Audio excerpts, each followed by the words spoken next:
In today's video, we're going to be looking at our security and privacy settings in macOS. We need to click the Apple logo in the top left and go down to System Preferences, and from here we can access Security and Privacy.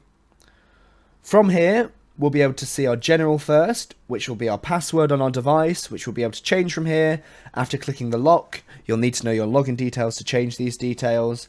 And you can also set a lock message, so if someone's trying to get into your computer, you can tell them where you are, if they need it for work purposes. You can also change where your apps are downloaded from here, so if you're downloading applications from the internet, you're going to want it on App Store and identified developers.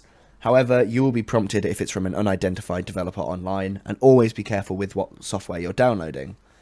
From here we can also see File Vault, which will turn on a vault on a certain drive if we insert one to our computer, and that will secure the data. Be warned though, if you do forget the password in order to decrypt it, then that data will be lost until you reset the drive.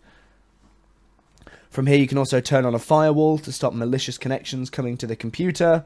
I have this disabled just for when I connect to servers, but be careful if you do have it disabled. And also from here we can see our privacy from each app and what it's accessing. So from here I can see they've requested access from that, and it will appear there. However, I've not approved it yet, but applications like location services, you can see Siri knows where I am and where they are, just so they can give me relevant information to what I need. Thanks for watching. Visit Kazzicom.com for more information on IT support, cloud solutions, Office 365, and many more services.